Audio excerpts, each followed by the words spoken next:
cometh unto the Father but by me. Ito ang promisa ng ating Panginoon. Let's bow our heads in prayer. Magdasal muna tayo. Dakilang Diyos, Ama namin sa kalangitan, makapangyarihan sa lahat, Lord, salamat na dinala mo naman kami for 1 week after last week in this house of prayer. Lord, alam mo na kung wala ka sa buhay namin, Ama, we are nothing. But first of all, we ask for your forgiveness sa lahat ng aming mga ginagawa na hindi ayon sa inyong kagustuhan, Ama, as one of your children. Lord, forgive us our sins. Sa mga oras na ito, Ama, dinadalangin namin yung mga kapatira namin na wala pa dito, na there is an activity waiting for them. Kung ano man ang mga pangyayari sa buhay, we ask for your protection, Lord. Even if they are not with us, salamat din sa protection na binigay mo sa amin ngayong umaga na ito para pagbulay-bulayan namin ang inyong mga salita, sa mga protection din sa pag-uwi namin sa aming mga sariling bahay, at sa mga kabataan on this side, Lord, please samahan mo sila to behave while we share your words. Lord, salamat sa mga pagmamahal, and in Jesus' name we pray. Amen. Mag-behave kayo, ha? Especially si Junior.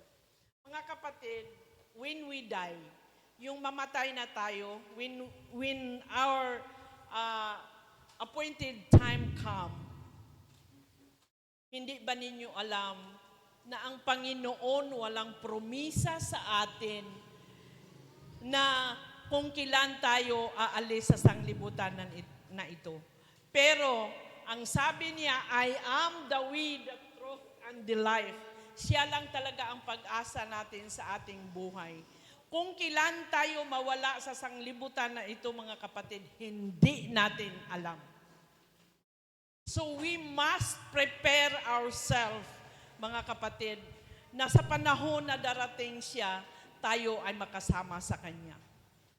Amen. Kayo mga kabataan, you are growing up. Ito mga bulilit, you behave. Because next time, malaki na din kayo. Isabi ko lang na ang Diyos, walang promisa kung kailan tayo mamatay. Ano ba yung mamatay? We will live in this world. Alis tayo sa sanglibutan ng ito. Hindi tayo temporary, mga kapatid. So while we still have time, we have to focus sa gawain ng ating Panginoon. Kasi He is our only hope sa buhay natin na makasama natin siya. Sa paglakad natin sa sanglibutan na ito, the thoughts, the prayer you will never be alone. Gaya dito sa GGM, kung mag-pray tayo, lahat talaga tayo. You will never be alone. That's why, so while we are still here, we still have time, we will be in good condition, spiritually, na makasunod tayo sa time na we will leave this world, kasama natin ang ating Panginoon. If you will be here on our anniversary, ang mga kabataan they prepared a song na hindi sila matakot, hindi sila malulunod man sila, masunog man, hindi sila takot, mga kapatid, kasi kasama natin ang ating Panginoon. Alina, baby, alina. Life is ultimately meaningless if we don't understand what God has given us. Ang buhay natin while we are here, ito, makaintindi na kayo, kung hindi natin alam ang kagustuhan ng ating Panginoon, sa buhay-buhay natin, we are nothing. Wala talaga tayo. Kailangan intindihin natin, mga kapatid, kung ano yung kagustuhan ng Panginoon sa buhay natin. Di ba?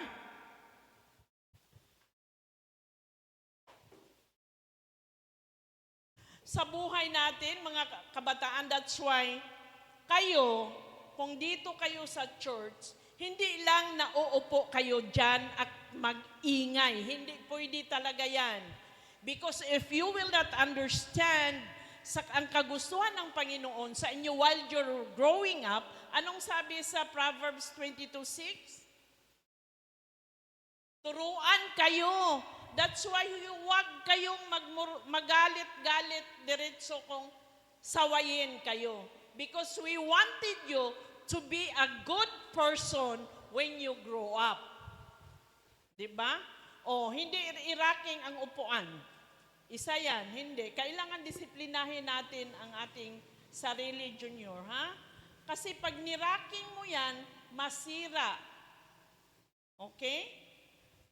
So, dito sa GGM, yung member kayo sa children ministry, hindi lang salita ng Panginoon ang tinuturo, kung hindi yung kaayusan sa buhay ninyo. Hindi ba?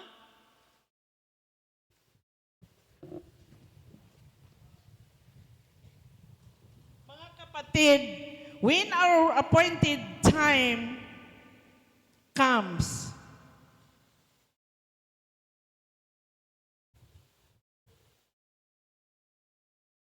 magpakatatag tayo. Kung mawala tayo dito, mga kapatid, sabi pa sa Sunday school ninyo kanina, ang pira hindi masama at hindi din mabuti.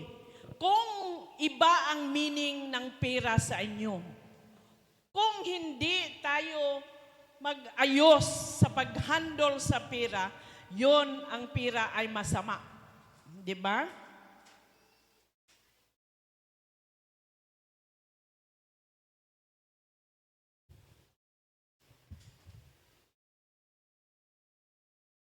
Number 2, yung ating katawan. Alagaan talaga natin yung ating katawan, mga kapatid, because this is the temple of God. Hindi tayo magpabaya. Kung may mga, when you feel something bad, huwag ninyong pabayaan kasi andyan ang Panginoon. Kasama natin palagi ang Diyos. Di ba? Pag dito kayo, matuwa kayo sa awit ng mga kabataan, they will present it on our anniversary. Yung degree ninyo, yung matapos kayo, what grade are you now? Ha? 9? Huy, pangabata pa pala nito. Sa children ministry pa kayo? 9? Ikaw, Jessica? 10. Oy, ate pala ninyo ito. 10. O, ang mama, hindi na niya alam kung anong age ang anak niya. Ang ating mga relasyon, whether sa tatay natin at sa nanay, hindi natin yan madala kung mawala na tayo sa sanglibutan na ito. Pag wala na, the relasyon will stop. Like sa mag-asawa, kung mamatay ang isa, when we live in this world, mauna man ang tatay or nanay, right on that very moment, wala na tayong relasyon. Anong sabi ni Brother Lemuel sa Sunday School? Pag namatay na ang isa, pwede na mag-asawa, maskin pagkabukas, pero hindi naman. Para sa pagrespeto, abutin na lang natin ng 1 year. Wala na talaga. So wala talagang kabuluhan kung ano yung priority natin dito sa mundong ito, mga kapatid. Last Wednesday, half of the barangay personnel tinatanggap ang Panginoon. So I asked those pastors who work in barangay to follow them up. Kasi hindi kami maka-follow. Once a week lang kami doon. Hindi naman namin makilala kung sino yung tumatanggap sa Panginoon. So, the pastors who are working with the barangay, i-follow up talaga nila kung ano yung kahalagahan kung i-priority natin ang ating Panginoong Diyos. Pagkatapos nito, mga kapatid, hindi na natin alam kung anong nangyayari sa sanglibutan, mga kapatid. So while you are still here, ayusin talaga natin ang ating mga karelasyonan, kung paano natin i-manage yung pera natin, kung paano yung career. Maskin sino ka pa dito, abogada ka, doktor, kung anong natapos ninyo, mga kapatid, ang priority pa talaga natin ay ang ating Panginoon. Huwag kayong magpaano-ano na you are somebody because you are a degree holder. Pagkatapos niyan, tapos na talaga tayo. Wala na. So while you are here, alam mo, yung mga kabataan dito every Saturday, tinuturuan talaga namin kung sino ang Panginoon, kung paano kayo makibagay, kung dinadasal ba ninyo ang mga kaaway ninyo. Sinong may mga kaaway dyan? Ikaw? O anong nangyari sa kaaway mo? Inano daw niya? Ha? Nag-away sila, that's why malayo ang isa. Dito ka.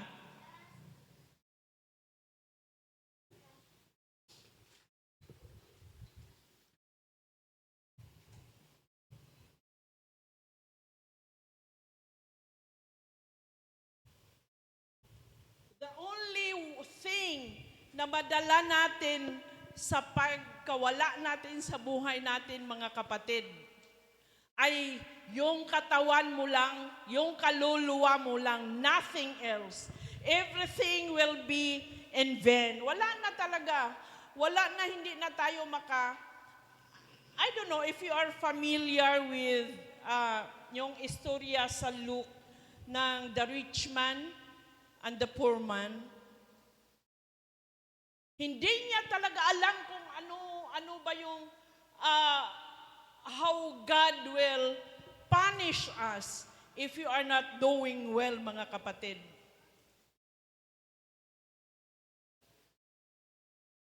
Nang namatay ang hari na pinakamayaman, doon na niya na-feel na ganito pala talaga ang buhay ng mga tao na hindi sumusunod sa kagustuhan ng ating Panginoong Diyos.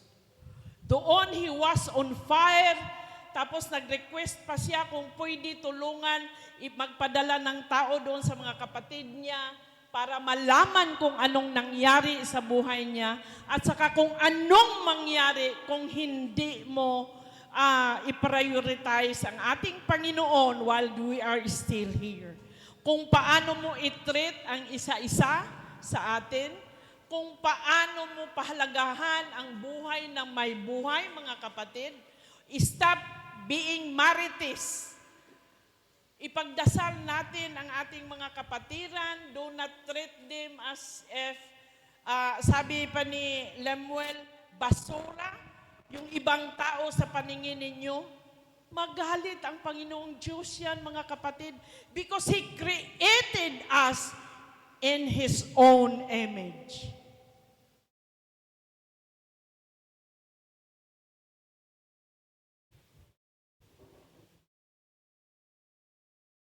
Hindi ba sinong na marunong magkanta yung, Who am I? And the Lord of all the earth. Ano pa yan, be? Sino tayo na ang ating Diyos ay He cares. He feel about our hearts. Yung kasakitan natin sa buhay natin. Sino ba tayo na ang Panginoon will feel the hurts that you have? Kasi mga anak tayo ng ating Panginoon, mga kapatid. Sabi pa nila, paano tayo mag-antay sa Panginoon? You only think that your prayer is nothing with our Lord. Pero ang ating Panginoon, mga kapatid, nag-antay ng tamang panahon para ibigay niya sa inyo yung ating pangangailangan. Siya lang ang nakaalam kung kailan. but He hears our prayer, mga kapatid. According to Proverbs 15 verse 29, the Lord is far from the wicked, but heareth the prayers of the righteous. Magpaka-righteous tayo, mga kapatid, while we are still here. Samahan natin yung nangangailangan, mga kapatid. Kasi sinasamahan tayo palagi ng ating Panginoon.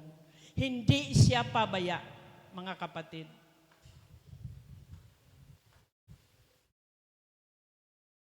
He is our only hope. Could you run John 3:16? John 3:16.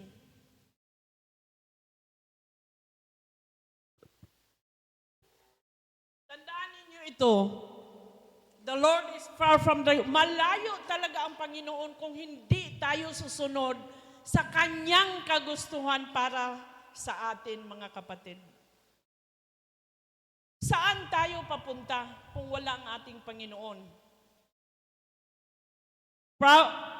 John 3, for God so loved the world that He gave His only begotten Son, that whoever believeth in Him shall not perish, but have eternal life. Ang mawala lang sa atin, mga kapatid, ang ating katawan.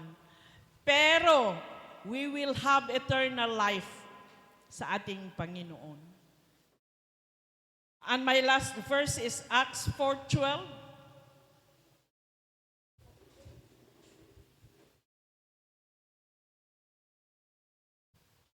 Acts 4:12. Neither is there salvation in any other, for there is none other name under heaven given among men, whereby we must save. Ang Panginoon ang magbigay ng lahat-lahat ng ating pangangailangan, and He is the only one also who He will also the only one who will give us salvation. Anong purpose na dito kayo every Saturday, mga bata? Para, ikaw, third. Matuto sa mga salita ng ating Panginoon. Wala tayong katakutan kung ang ating Panginoon ay kasama natin, hindi ba? So while you are here in the church, you behave. Mga kapatid, yun lang ang ma-share ko sa inyo ngayon umaga. Kanina pa kami nag-umpisa. Okay? I would like everyone to stand up for our closing.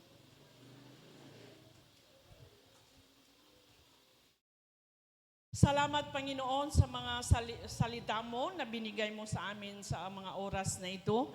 At dalhin namin, this will be our basis in walking through righteousness for the whole week until the next week we will meet again.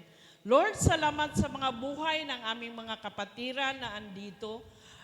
Even though some were not able to reach or catch up the whole message that you have, that our only hope in our life is Jesus Christ. Lord, salamat sa mga biyaya sa buhay namin. Salamat for giving us another life today, Lord, and for the days to come. Lord, samahan mo kami palagi na hindi na kami mahulog sa inyong mga kamay. Ipagkatiwala namin sa inyo ang lahat-lahat ng aming mga plano sa buhay, sa aming mga needs, in our needs of life, Lord, for everything is upon with you. Lord, salamat sa lahat, and in Jesus' name we pray, amen. Mga kapatid, keep standing for our doxology. Amen. Salamat po sa Diyos. Manatili po tayong nakatayo para sa doxology.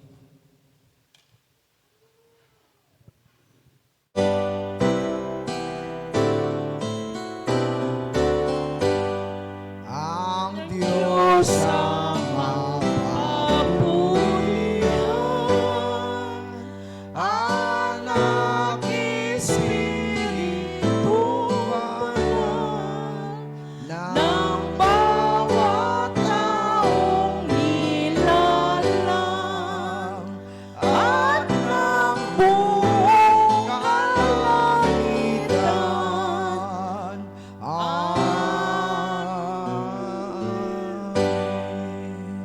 Itaas ang ating mga kamay for a final benediction. The Lord bless you and keep you. The Lord make His face shine upon you and be gracious to you. The Lord lift up His countenance and give you peace. May the love of the Father, the compassion of Jesus Christ, and the fellowship of the Holy Spirit be with you always. Amen and amen. Amen. At salamat po sa Diyos at inanya ko po bawat isa sa harapan ko para sa ating photo ops. Halika na kayo. Sa harapan po lahat. Sa harapan po para sa ating photo ops ngayong umaga. Sige po. Sa harap po, sa harap po sa lahat.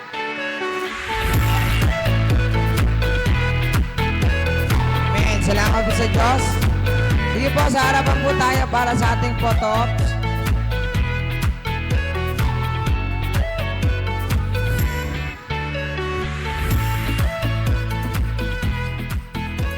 Amen. Salamat po sa Diyos. At again, welcome po kay Sister Elinar, kay Sister Joanne, at siyempre kay Jessica, at si Mingming, at si Mama mo, kay Sister, yan, no? Sa harapan po tayo lahat para sa ating photo ops. Yan, ako po lahat sa harapan. Mga bata, sa harapan po tayo.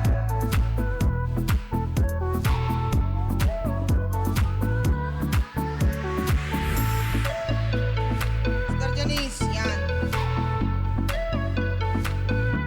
Amen. Puso po tayo, puso, mga kapatid. Puso, yan. Third puso, 1, 2, 3 puso, yan. Bibilang po ng tatlo, alam nyo na sasabihin ha. Okay, ready? Okay, ready?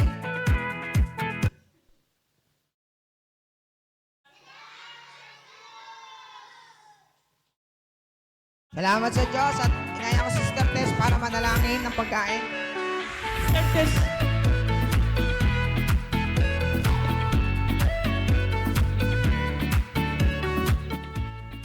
Tayo manalangin, pagpasalamat natin ang ating mga pagkain. Lord, salamat po sa